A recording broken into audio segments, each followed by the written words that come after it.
Here's a case where it really happened.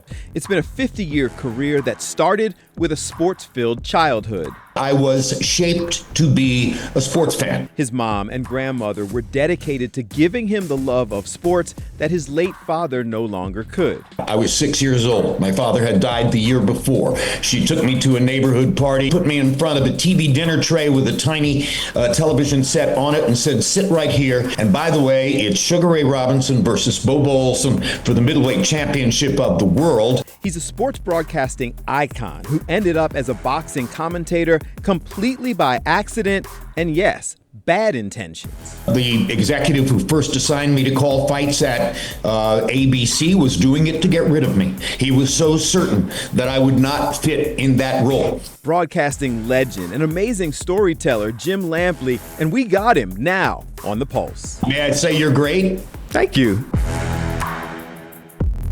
Guys, welcome to another episode of The Pulse. I always hesitate to describe people as legends, Jim Lampley, because they don't always like that, but I think that certainly in broadcasting and all the things that you have accomplished, Jim Lampley is in fact a legend. Network television, 14 Olympics, what else? Radio shows, Wide World of Sports, Monday Night Football, HBO boxing, now a book.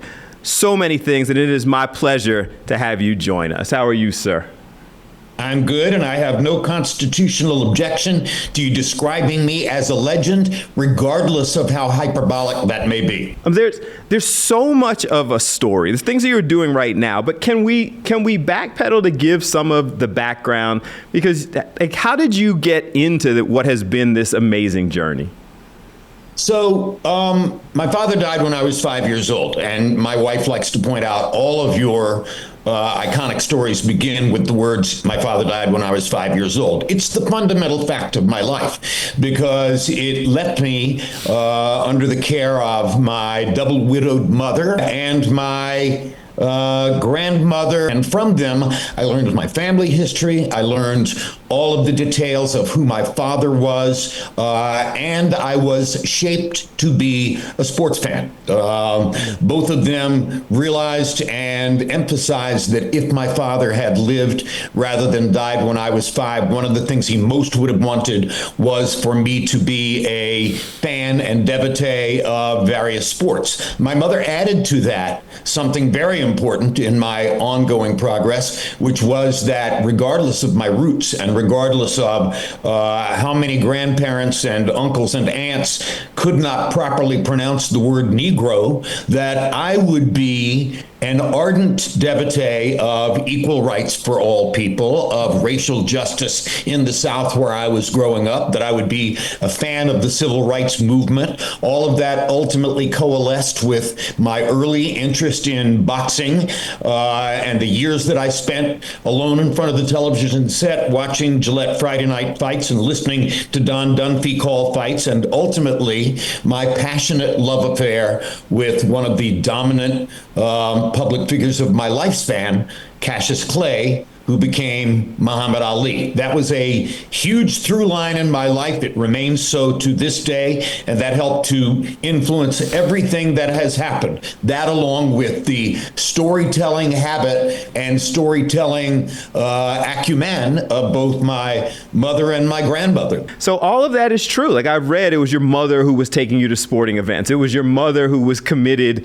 to, and grandmother who was committed to making sure all of those things happened. I didn't read about your family commitment to equal rights, civil rights being kind of hammered into you at that point. But you were in a lot of ways kind of shaped, groomed, and trained for this career even before you knew it. Well, the very first time my mother sat me down to watch a boxing match was 1955. I was 6 years old. My father had died the year before. She took me to a neighborhood party, put me in front of a TV dinner tray with a tiny television set on it and said, sit right here. You're going to be watching Friday Night Fights, sponsored by Gillette. You're doing this because if your father was still alive, this is what he would be doing, and you would be doing it with him. And by the way, it's Sugar Ray Robinson versus Bo Olson for the middleweight championship of the world, and pay particular attention to Sugar Ray Robinson. He's my favorite fighter because he dances when he fights. I was not old enough at that moment to understand the full import of my mother, a product of a poor Irish household, and for her to be telling me that her favorite fighter was Sugar Ray Robinson and that he danced while he fought was an early piece of evidence that I ultimately put together with a lot of other things to understand what her attitudes were, and still wonder to this day, how did she develop them? And one thing I always say at this moment is, I don't know how anybody could have begun a network television sports commentary career at age 25 in 1974 as I did, and then continued to grow and polish that career through the 70s, 80s, 90s, into the 21st century if he had a different attitude toward race, particularly in the world of boxing, where my passion for Muhammad Ali continued and was proliferated all along the way, where I wound up working with Roy Jones, Emanuel Stewart, George Foreman. None of that would have happened if I had been trained into a different attitude toward race. Was that challenging? Because you say you don't imagine how people could develop the opposite mindset, but plenty did. Let me answer a question with a question. Did I argue tooth and nail? Were there verbally violent battles with my aunts and uncles, and yes, even my beloved grandparents in Hendersonville? Yes, they were. I was the family gadfly. Every time I went home to Miami and described to my mother what was going on, she would say, stand your ground. Fight them, just as you are doing, because you are right and they are wrong. And that was what strengthened me and kept me in line with my spine, as I like to say. Emanuel Stewart was the closest male adult friend I ever had in my life. When George Foreman died 3 weeks ago, I cried. And there's an extremely iconic picture in my family of Muhammad Ali babysitting my 8-year-old daughter, my oldest daughter, at the United States Boxing Writers Association dinner 1 year back in the late 80s. And so, you know, all of these things ultimately came to personal contact fruition. They weren't just theoretical for me. Your book, It Happened, A Uniquely Lucky Life in Sports Television, it's only been out now for what, like a couple weeks. Why'd you decide to, after this much time, share all of these stories and stuff that you've kind of been sharing with people when you sit down and talk to them for years? Well, it was a sort of what next decision. I, came to a fork in the road that seemed at that moment to be the end of my boxing television commentary career. I have it in the back of my mind that I would love to come back and teach at Carolina. I said what I'd really like to do is create a course that will stay in the curriculum and somebody else will teach it after I'm finished. The title of the course was Evolution of Storytelling in American Electronic News Media. Ultimately, it got to Watergate and the importance of news media behavior in curating and promoting the truth at the time of the Watergate situation. And I taught it for 5 semesters, and I stopped teaching at the moment when I thought that my students were no longer listening. And the reason that they were no longer listening was an extremely pernicious thing called social media. Yes. I am pretty much the #1 anti-social media advocate you will find in the public space. And I told my students over and over, if you wake up in the morning and you want to get your first dose of news on what's happening in the world from your preferred social media feed, you're asking to be colonized, you're asking to be subdivided, you're asking to be separated, you're asking to be proselytized. Eventually, you are asking to be denied the truth. They wouldn't listen to me.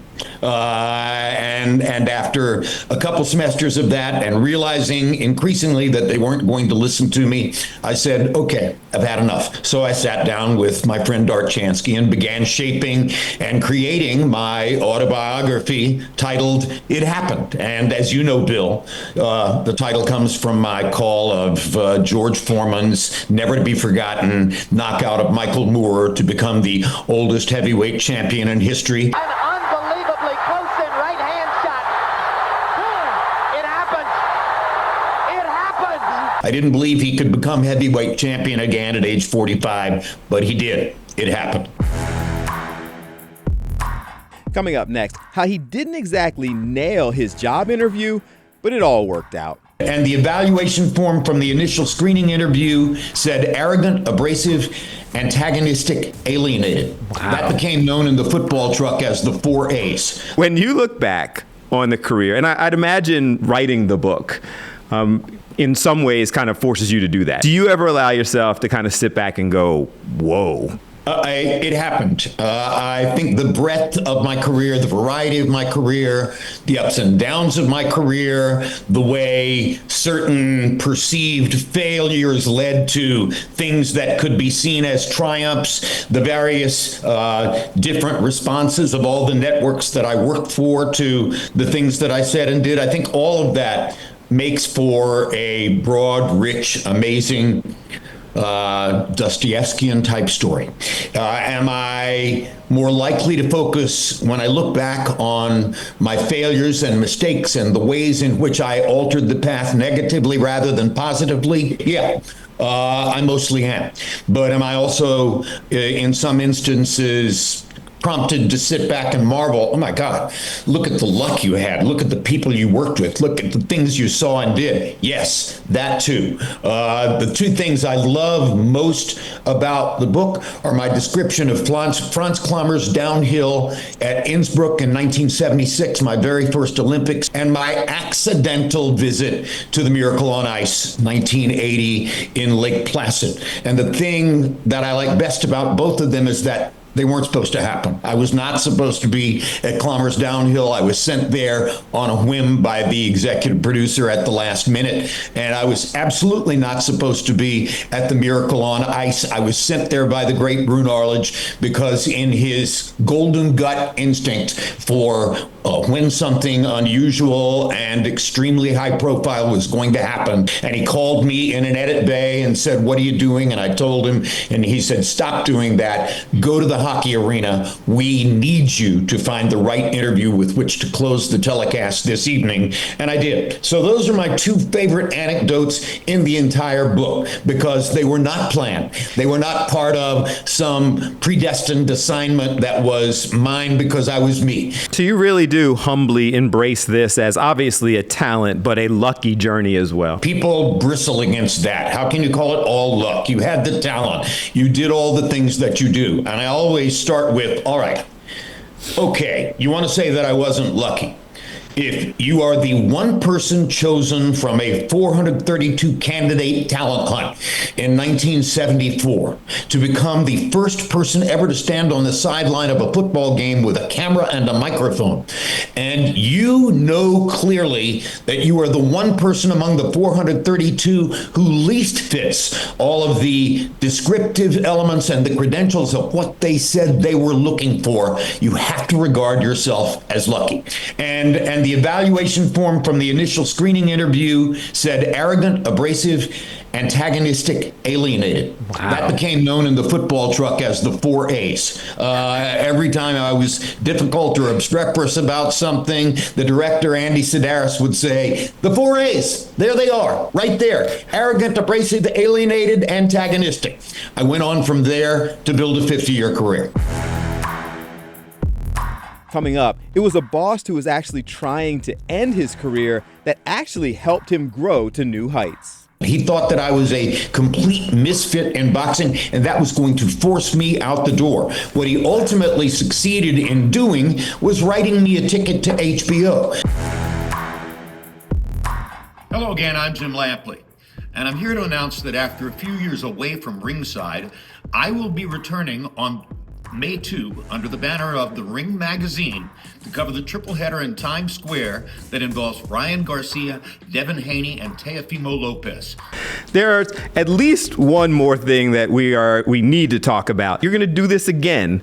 May 2nd, calling fights, big fights, Ryan Garcia, Teofimo Lopez, Devin Haney. With so much on your resume and so many amazing moments, why? Why do you want to keep doing it?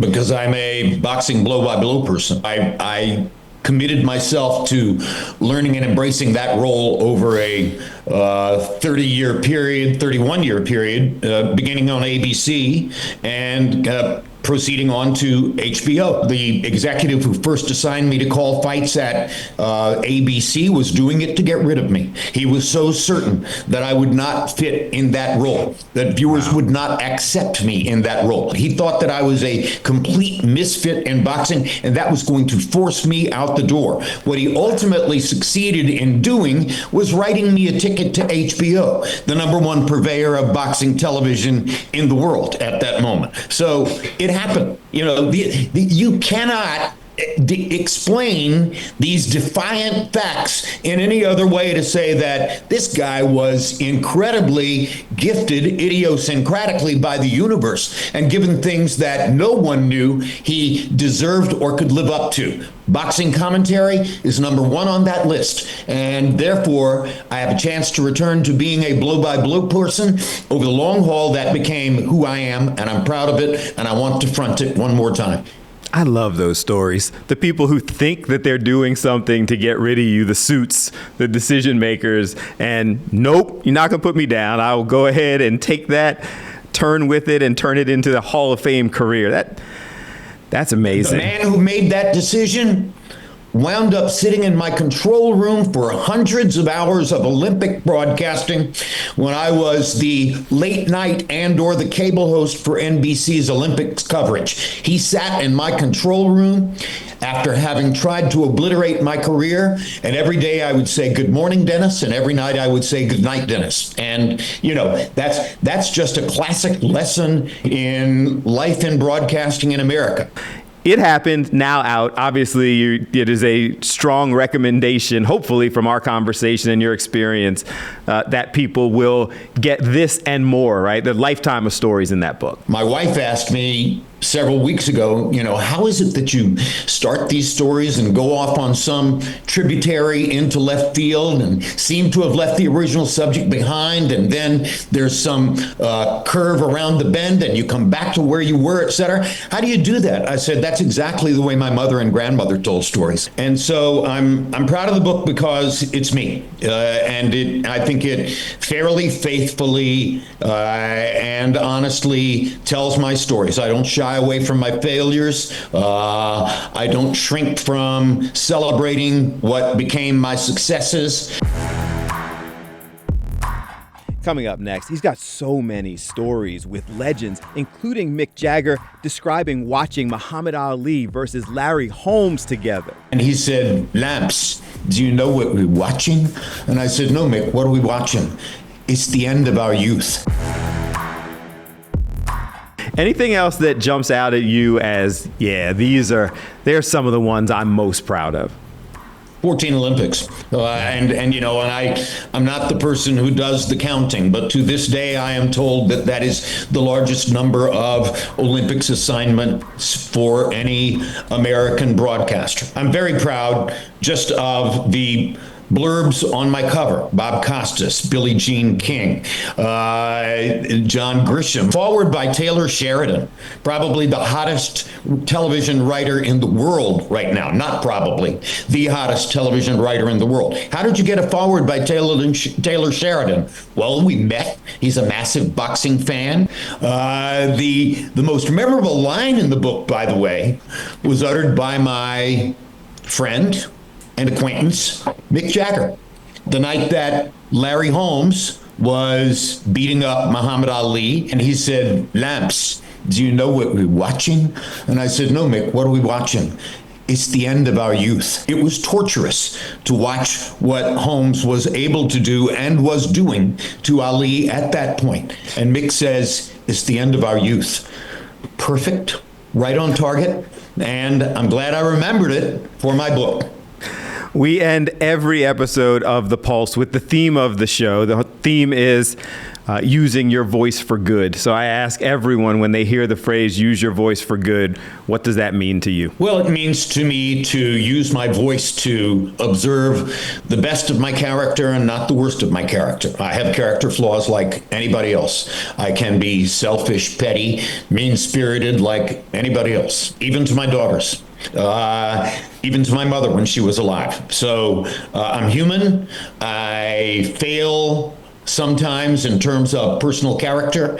And yes, because I have an expressive voice which has reached out to certain pockets of the American culture, I need to be very careful to use it for good purposes and to promote the best parts of the human spirit, not the worst. Guys, thanks so much for watching today's episode of The Pulse with Jim Lampley, legendary Hall of Fame announcer, and just cool hearing the stories. We all remember all of the events that he called the Olympics, the boxing, the various sports, but to sit back and kind of hear some of that from his perspective was fascinating, at least to me. I hope you enjoyed it as well as I did, or as much as I did. I want to remind you that you can hear the entire uninterrupted interview. All places podcasts are available. Just go ahead and search the Pulse with Bill Anderson podcast. Thank you so much for watching. And I leave you today, as I always do, reminding you whenever you can, use your voice for good and have a good one.